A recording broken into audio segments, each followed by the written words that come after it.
Hi everyone, Brian Isaacs here, back with a brand new interview. Today I'm talking with filmmaker Remsy Atassi.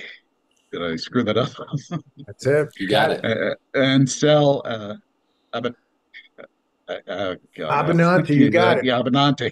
You got it. We are talking about a Kickstarter project that they're about to launch called The Legend of Kingdom Come, which is based on the 1996 miniseries by artist Alex Ross and writer Mark Waid.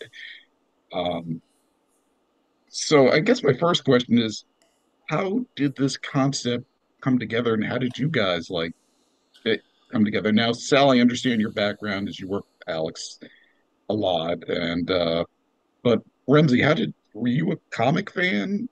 Was this like Yeah. So I'm a filmmaker, right? and I've made a narrative feature before and a lot of other kind of short projects, docs and the like. And I linked up with Sal about 8, 9 years ago. He reached out to me to help produce some content for Alex. So that was how our relationship began. And I was into comics when I grew up, and when I was, a teenager, I was especially into the more, I mean, I was, into arty stuff, film guy. Right. So like, a lot of those graphic novels and stuff from the 80s and 90s, I was really into.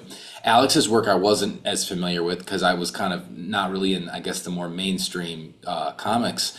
But when I met Alex, I right away knew that this was like an extremely interesting person, and I could tell, by just seeing his work, I was like, wow, this is incredibly distinctive. And so then it's been a really cool journey where Alex and Sal have kind of been my comics senseis, both in terms of like reading and learning about the art form, but also the business and seeing the world of comics, going to the shows and interacting with the fans and stuff. And so I realized pretty quickly, I was like, this would be an amazing documentary subject, because along the way, oh, maybe it's doing this thing again. Sorry, my webcam has been a little funny today. I'm coming back. Of course. Got it. It happened earlier. I know. There we go. Sorry. I don't know. No, it's It's okay. okay. Makes My makes things webcam's more being a little exciting. funny. Okay. All right, we're back. And so I was, while we were doing it, like I would be shooting some stuff for Alex, and then I would kind of set some stuff aside for this doc, and we didn't know exactly what it was going to be. But initially I was kind of thinking like it would be cool to do a doc about Alex, Right. and Alex was not as on board for that at first, but over time, I kind of, as I was reading his stuff, and then I read Kingdom Come, and I was like, wow, this is, and we saw, you see the interactions with fans, you see how passionate they are about this book, and it's like, okay, I really get that. And then Sal had this huge archive, thousands of images and sketches and things, the creation, the reference photos and all that. And so we were like, okay, this would be a really cool project to dive into. And so we tell the story of Kingdom Come, but also we're kind of telling the story of comics because we're contextualizing it for the audience. It's for Right. the fans, but also for more mainstream like audience who maybe isn't totally familiar with the book or even Alex's work. Like this is supposed to serve as an introduction, not just to him as an artist, but like the way that him and Mark saw these characters that made this book so influential. Right. Now, Sal, you are Alex's agent and business manager, as Yeah. well as you're a writer yourself. You did the great that story Atomica, and I found that I really enjoyed that book. It was Well, thank really you. great. Thank you. Atomic is awesome. Yeah, it's Yeah, kind of it's a labor of love, and it's being an indie creator. You know how it is. It's tough. I yeah, mean, Remsey is he's in the same boat as an indie filmmaker. You got to really be passionate about it, and it's got to be something that you just have to do. And started working with Alex. I just started just sort of peripherally doing it, but I was still pursuing my own thing, and just wasn't as successful at it, or wasn't my art is just wasn't mainstream. It wasn't what DC and Marvel wanted. So the situation with Alex started out where it's like, yeah, sure, I'll help you out, and then it's 25 years later, here I am. But with Remsey, we always wanted, we felt from the beginning, even though we were just shooting content for social media, short Right, clips, short interviews, process, things that the fans wanted. The world is changing quickly, especially with information. And having a podcast and having a right, YouTube channel and all that, that's where it's headed. Alex wants to just focus on his work. He wants to right. focus on, and so that's kind of where Remsy and I felt, let's try to keep doing a little more ambitious than what we started. And then the idea of a documentary, I always felt was a natural because I knew all the stories behind the scenes, so to speak. And I Right. love those docs and those things on television where you get the behind the scenes stories. And I would tell stories at cons to fans and about, being Captain Marvel and all the nonsense that went on making the book, and they were fascinated by it. And so I thought, okay, to Remsy's point, if we're going to do a doc, let's kind of, we have a sweet spot here with, instead of just a general documentary about Alex Ross, let's do one about Kingdom Come, the making of Kingdom Come. So it kind of, took a life of its own from there. Yeah, Kingdom Come is it's definitely one of these stories that has staying power. It's also at its core, it's kind of a sign of the times. Um, I mean, it's the way Alex created, the villains of the story were such the characters of the 90s, Yeah. and yet the heroes are more, even as adults, their costumes look more like Silver Age. Well, it's And also, we felt that with the Marvel, with the dominance of the Disney Marvel films for over the last decade now, easily a decade. Iron Man was what, a decade ago or more? yeah, More, I think. Yeah. There was, yeah, there was this, we found that there was this vacuum of, comics are like cigarettes. There's a tremendous brand loyalty there. You're a lot of people are a Marvel guy or a DC guy. And Alex was always a DC guy. He was a Superman was his guy. That was his favorite right. character. Ask him that. That's what I'll tell you. So we thought, we just from observation of doing a lot of signings with Alex over the years, if you look at the line, no offense to all the other stuff he's done, two-thirds of the line are holding copies of Kingdom Come. That Wow. book, for whatever reason, it resonated strongly with the fan base, and it still has, legs today. It has Right. this staying power. And I wasn't the biggest DC guy. I grew up a Marvel guy, but I was Captain Marvel. So Kingdom Come haunted me. It will haunt me for the rest of my life because I've never done a con where I haven't had to sign copies of Kingdom Come. And they can't figure out whether they want me to sign it as Billy Batson or as Shazam or as Sal. So I just usually just write, Sal. I thought it was a joke. I was doing a friend a favor 20 something years ago. And the next thing I know, people call me Billy Batson. It's Now you, iconic. yeah, Yeah, yes. It was a little weird at first, because the faucet collectors and Captain Marvel has a rabid fan base, which I didn't realize. no, yeah. And I would get, I mean, at the beginning of this, I'm not kidding. I would get hundreds of people coming up to me and asking me to sign their book. And I thought it was ridiculous because friends were making fun of it or whatever. But I'm like, sure, whatever. If this means a lot to you, absolutely. I mean, yeah, I did a friend a favor 20 something years ago, and it was, we are. Now it currently is in. You're going to be having a Kickstarter soon, correct? Yeah, so I'm not sure when people are going to be hearing this, but the Kickstarter launches on September 24th. Okay.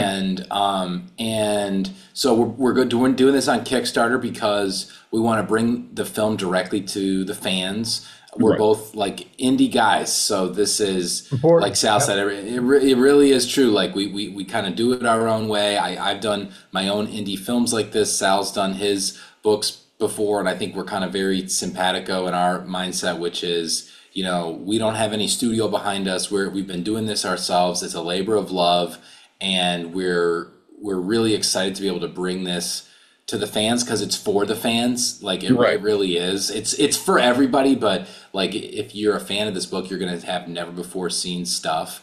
And also, the Kickstarter is an opportunity for the people who want to support us and be the first to see the film. Like, the film is going to have a whole life of its own after this, no doubt. Right. But really, this is going to be like the way to get the film from us, so to support the film directly. So you're gonna get, like, one of the main, things we want people to get on the Kickstarter is an opportunity to, like, go and watch the film, through our platform. They're going to be able to stream it, and then also, of course, the Blu-rays. We're going to have a special edition Blu-ray that's limited to Kickstarter. Lots of other great stuff too. But yeah, we're excited about it because we are independent people, and we want to bring this to the fans where we know that they're going to be hyped. The teaser looked, it's the cinematography, the lighting, it's dang good. I'm very impressed. You did you Oh, really do a thank great you. Thank job of you. that. Yeah. Uh, And and with Kickstarter, it's also it's a gift to be able to to reach the fans directly. Yep. And that's vitally important for us because we're indie people, and I love the idea of not just crowdfunding for the sake of getting it out there, but also there's a tremendous amount of indie film people that want to see indie films and right. comic book fans that want it, and we felt that's a unique um, marketplace of fans that like to buy stuff directly and feel like they're getting in on the ground floor, so to speak. You understand that. That makes sense. And the amount of comic talent you guys have, it's just Todd McFarlane, Paul Dini, uh, Brian Polito, who does, evil Ernie and Ryan's stuff. great. Brian was Ryan's one of the amazing. best interviews It, He it, you've got. was, it's yeah. Yeah, yeah. it's just to see him just I don't want to pigeonhole him, but it's just to see him do, how excited he was in just Yeah, you may not think talking he's about that this. guy. You may not think he's that guy. And then he was like, when we were talking to him, he was like, no, he's like people, like, obviously he's like, they know me for Coffin Comics, and he has Right. his aesthetic and whatnot. But he was like, actually, this is the stuff that I love.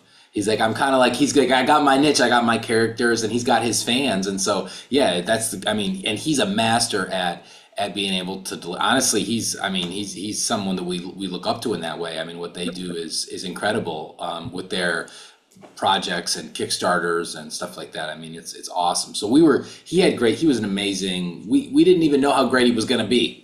Yeah. It was a very kind of a I fortuitous thing. wasn't sure he was even going to agree because I've Yeah. known Brian through the years. I mean, we've seen each other at shows forever, but I didn't think of him as a mainstream fan as much because his stuff is very, very it's that stuff that he has his specific market for that. Right. His fan base are very, very loyal, and that's their niche. They love that stuff.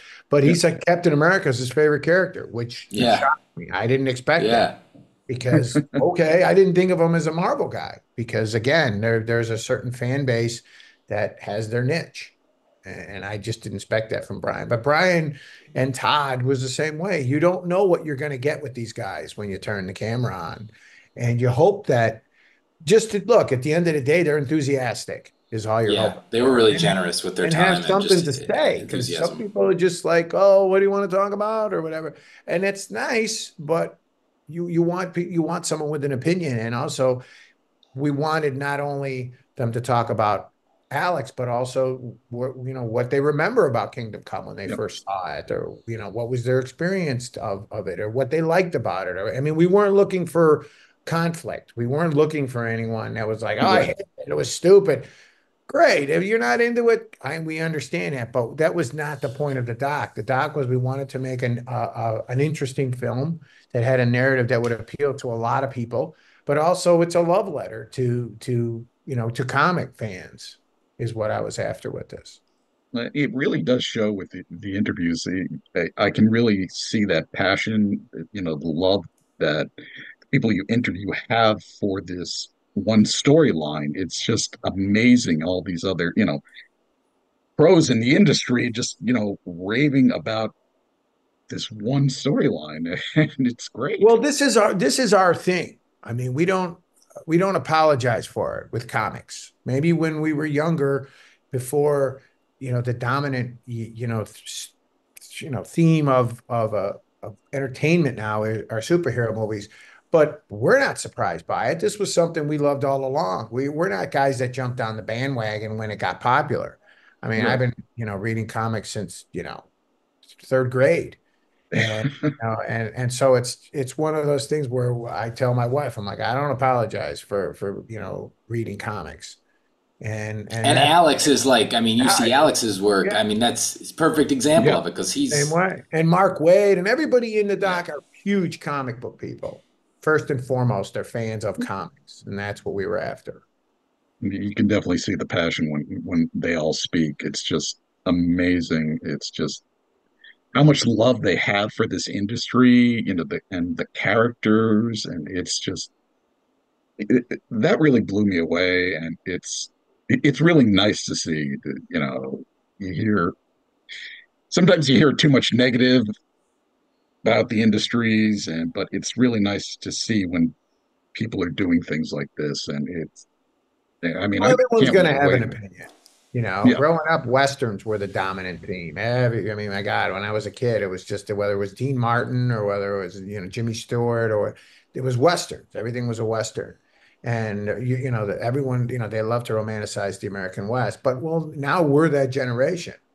This is our modern day you're mythology right. characters. But, again, we don't apologize for it.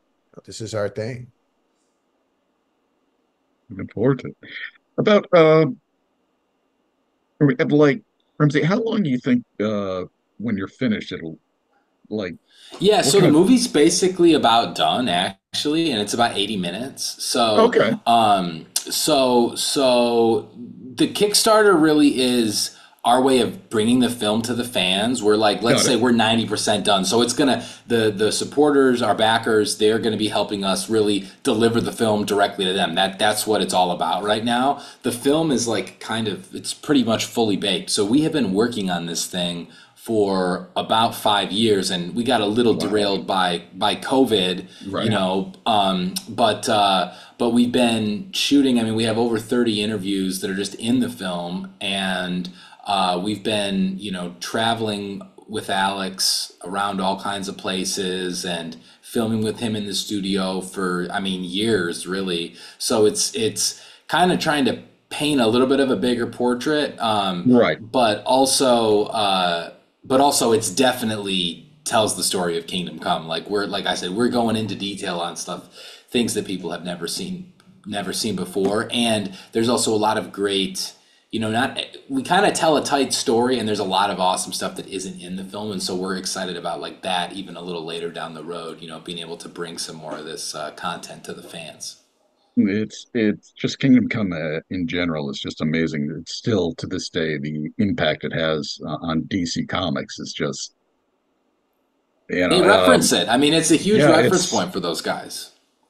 it's and when it first came out there was like action figures. I got those. I ended up getting the book version by Elliot S. Martin, Oh, I oh, the also like had Right. the Yeah. dramatization, like the the novel. Yeah, dramatization, yeah, and I also yeah, Yeah. had Oh, the yeah. I had the book on tape, so I could listen to it as I'm driving. So like, it was for me, it was like totally huge, and Yeah. there it was like an was I audio book, like an indie audio book version of it that was done Yeah. too, right? It Like was a really couple big at years the ago or time. something. Yeah. Yeah, It was big at the time. That was before the internet too. So yeah.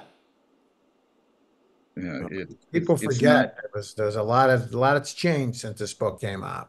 yeah it really is bigger than both Alex and Mark, I would really say. Just the combination of the two of them is just they created something that's just it's it's not as it's just long lasting. It's not an intense read, but it's I feel it's good for people who've really never read comics, but yet it has those deep cuts in it, and then how Alex likes to sneak in those little things like It's. I think uh, it's. I think it's. It's.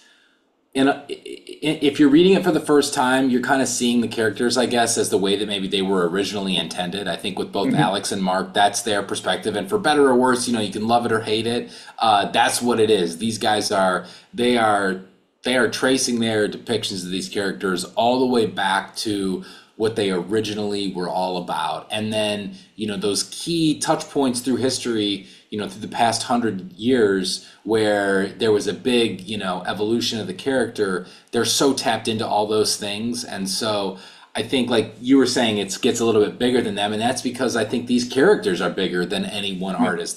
They're telling a story over a huge period of time that talks about culture and society, and is a reflection of that, not just about the stories of the characters. And so, like, yeah, depending on what your reference point is, and we talk about that and we get into the history of it in the film, which is something that I was like really learned a ton and found really interesting. But going into the different ages and how they kind of Right. built on each other, and Kingdom Come is a response to the times, but it's also like Yeah. it's a they're bringing the past forward. I think that's why their depictions are still so influential. And the entire thing just it still holds up today. I Yeah. Oh, read some things absolutely. that It's never been out years of print. ago. Yeah, there has been always stuff you read years ago, then you go back to it, and you're like, wow, this is not as good as. But Kingdom Come is definitely one of these things that just like it has the staying power. It's just Yeah. We talk it's about that a little bit in the doc too, which is, it's the legacy that it's kind of had, that is sprung from it. The impression it made and things that are in comics today and in stuff you see in Warner Brothers today that were kind of a jumping off point. Kingdom Come was a jumping off point for a lot of those things. now. I got to ask you, Sal, especially. What was your reaction when you saw the symbol for that James Gunn is the insignia that James Gunn decided to use? Because it's pretty much Yeah, I mean, I wasn't too surprised because they've been borrowing a lot of Alex's elements from Alex's work for a long time. And, rightfully so, but It's theirs to use. Yeah. there are also people that are not crazy about the change of the symbol. They're loyal to the iconic Christopher Reeve symbol. yep, But I thought, hey, everything, like whether it's Shakespeare or Superman or Spider-Man, these characters are gonna be around long after we're gone. right, And Batman too, they're going to continue to evolve. And to some degree, you agree with it, you don't, you're loyal to the past, you're loyal, everybody has their version of right, character. When Luke Cage came out, I wanted him with the canary yellow outfit, with the head, because I was a Luke. Well, I was realistic that Hollywood's going to take it and they're going to do their interpretation, of what it is. I thought it was cool because James Gunn was nice enough to even reference it and tag us in it and tag Alex and give him credit for it. So I think it's just inevitable. Once it's out there, it's out there. It's people are going to be influenced by it. It's almost like it's a compliment. You know, mm, uh, Those creators are fans too. That's what you got to yeah, remember is they're not, it's they're digging into that stuff because that's actually stuff that's had an impression on them. So, I mean, that's It works. And then like look yeah. at Marvel in the Marvel movies, there's a lot of inside jokes that yeah, only Oh we yeah. get as comic fans. Like the Easter eggs and things like that you were talking about. If you look at a lot of the product that's out there, there's a lot of things that are just the average guy who just wants to go see a good movie and doesn't get it. It's okay. yeah. Still works. It Yeah. still works. The fan base gets it, and it's like, wow, that's cool. I'll have to sometimes, nudge my wife and tell her what that meant, and she's like, oh, okay. Even though she's like, whatever. I mean, but the same with the symbol, the Kingdom Come symbol, and some people were like, hey, well, I like that symbol, but we're talking about it. We're having a conversation about which symbol we like more. It was the same with Spider-Man. Was he going to have, organic web shooters, or was he going to be the bracelets that he made? Well, go ahead, take your pick. You know. I've come to as a comic fan, I've come to the realization two things with the comic book movies. Like A, they're not for me. I mean, Yeah. they are for a general audience. Yeah. Yes, they put Easter eggs in I there, don't but go in with it's big still, expectations. That's yeah, the difference between Alex and I. Alex goes in and he gets mad, and I say, I go in and I'm like, if they get it half right, yeah. I'm okay with it. I If mean, there's the certain, if the heart of the character is there, I'm a happy more or person. less, more or less. I mean, when They're bringing a new audience. They're trying to bring a new yeah, I mean, audience look, in, it's you like I know? Yeah, said, these characters, the scary thing about it is Spider-Man, Superman, Batman, they're going to be around long after we're gone. They're in some, you know, version of Yeah, that. and That's just how it is. in the doc, I think we definitely get into that a bit too, because it's like these when they were making it, let's say the 90s, like comics was really having a heyday in a way, but it was right. also like very much a subculture. And the people who were into it were very much like participating in a subculture. Now it's the dominant form of pop culture, I would say. And so things are different in that sense where people are coming in from all across the fold, but it's kind of incredible to see, that's like you go to Comic-Con in San Diego and there's, 250,000 people there and, all over the world and people who come to comics from different things and are looking for different things from them. They've grown the fandom and the hobby in such a way that is wild. I mean, it's as someone who was not from that world and now, Oops. man, oh my gosh. You're still Okay. there. Yeah. As someone who wasn't that person, like it's pretty awesome to see when we were making the film. What was your reaction when you went to your first con? Were you kind of shocked or? Total culture shock. I mean, oh my gosh. It was, I mean, Sal, he would tell me about it, because we had been working together for a few years before I went to the first one. And you can hear about it, but going to something like that, and not just that, but like being a part of it, and kind of that was crazy. And this last year when we were working on the film, we did a panel there, and people were super hyped for the doc, and that was like going all the way to that point with it has been it's been really fulfilling. I mean, it's Sal is the man. He's the one who brought me into all this, so I'm tremendously grateful. You hope that the fan base likes it, because again, I feel strongly about it. Alex and I feel strong about the content, and so does Remsy. But you still, when you do these types of things, you can't kind of rest on that. You can't just rely on, oh, it's Kingdom Come or oh, it's Alex Ross. You really have to get out there and bang the drum. And the most important thing about making this was the book itself. We didn't want to do a doc that was just a bunch of talking heads and a bunch of people saying how great the book was, because that's nice, but short of the fan base wanting a fully animated film, which people are, I'm sure, going to criticize, like, hey, what happened? We thought we was going to be I don't have $150 million to make a fully CGI'd, Pixar. But there is a lot of cool No, visual there's a treatments in 3D and tremendous amount. animation, and yeah, Yes. yeah. To Ramsey's point, short of that, we were able to produce a lot of amazing animation and 3D effects and fleshing out the hypotheticals of this is what it would look like and this is what we want it to be. But my point was that it was important that the art and the writing and the concept is there because that's what the fan base wanted. They want to see that. They want to see the script and the prelims and the pencils and how it went from a prelim to a final painting. And, we show that with dissolves and with, Yeah, we have over 150 animations when we were making the film. So animated sequences, bringing the book to life, illustrations, sketches to or thumbnails to sketches to the finished painting and reference photos and kind of using 3D and tools to be able to kind of visualize that and bring it to life in a way that's really cool. Yeah, I always found Alex's process on like how he creates some of the stuff and especially some of the action sequences very interesting. Like in the early days, having his friends dress up and just kind of pose there was. Sal was one of those guys. Yeah. I was one of those guys. I had to put on that horrible costume. Yeah. When did you hang that one up? When did you hang up your hat on that, Sal? Well, after Kingdom Come, he did the Treasury books. He Right, did and you Peace posed for on those too, Earth and right? War Yeah. on Crime and The Power of Hope. and the Power of Hope was the Captain Marvel book.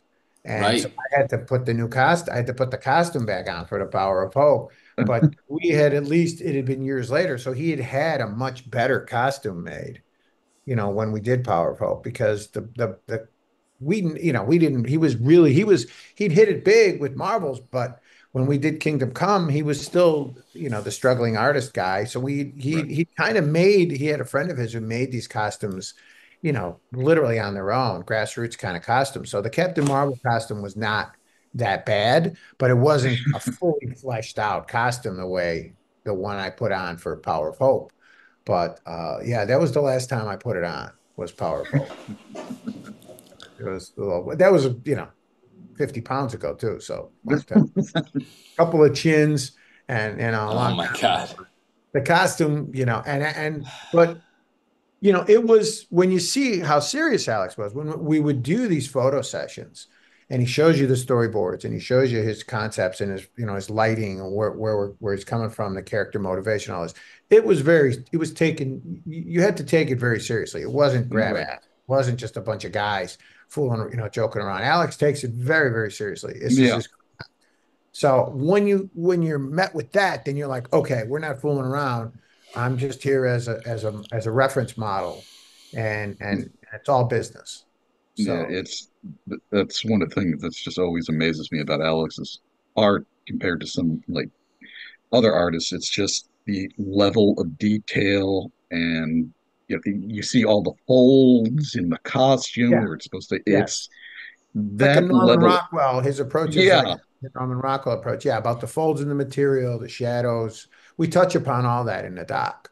Great. Which is why we felt it was Yeah. very His important. process and Yeah, to yeah, show the the process. photorealism and all We that. never assumed everybody knew that. We really had to cover it. We really had to give it, and even though we've been creating content with Alex for a while, we felt no, we need to touch upon that so that people, And he moves with such, I mean, at this point in his career, he moves with such speed on this stuff. I mean, he's able to illustrate and render something. And I think it's because he has, at this point, he has the vision in his head and he knows how to execute that vision, how to kind of bring it to life. And so it's more in the rendering is really where I think you see he could spend a lot of time working on those details, but the form of it comes together really quickly. I think people are surprised at that because obviously he does paint all these things, and painting, I mean, well, it takes me a long time. I'm not a good painter, so anything I try to paint, it takes forever. But Alex, he's right in there. you're gonna like the film, I promise you. I would not be doing this stuff, and I would not be out here banging the drum if I was like, oh my God, this is gonna really, this is because I know how important this is to the fan base, and I Yeah. know how seriously they take this and how much this book means to them. So it was almost like we had that obligation to where we had to do this book justice, because I told Alex years ago, I said, this is one of the most important graphic novels to ever come out. It's in the top five for sure. You have Watchmen and Mouse and Return of the Dark Knight, and Kingdom Right. Come right in there. I believe it's right up there. And I agree so with that. going into it was like, great, we're doing something about Kingdom Come, but then okay, the fan base is going to hold your feet to the fire if you don't kind of treat it with reverence, which is what For we sure. important for us. If you love Kingdom Come, if you love Alex Ross, this is the doc for you. And also, I think if you're a fan of comics or even just a fan of pop culture and the influence of these characters, I think all folks falling in all those camps will get a big kick out of this, whether you're learning something new or you're just seeing something for the first time that you're already really passionate about. So we really are excited to bring this to the fans on Kickstarter. That's great. Well, Sal, Remsy, thank you so much for speaking Thank with me. you. Really appreciate it. Our pleasure. And again, the Kickstarter goes live on the 21st, you said? 24th. 24th. 4th, I'm sorry. Legend of kingdomcome.com Legend. is the site for all the info, or Alex Yep. Rockard. We're on Twitter and Instagram and Facebook, and we'll be banging, we'll be hitting you over the head with it, believe me, by on the 24th. You will not have a hard time finding You it. never assume people just, they'll find it. You can't, you have to make a big, you have to put it right there, the big green button for them to find. Or people, it's a busy world, and it's a very hectic Yeah. time in September. We're grateful for the enthusiasm. Yeah, people have Yes. been really excited. That's what I've been getting from a lot of my friends who are comic collectors. They're looking forward to this, and what they've seen is That's great to hear. they're You really never take excited. that for granted. That's great to hear. It means a lot. Yeah. Means a lot. Well, again, guys, thank you so much for Thank speaking with you. me. I really appreciate it, and Thank you. catch you next time. Bye All now. right. Thanks a Okay. lot.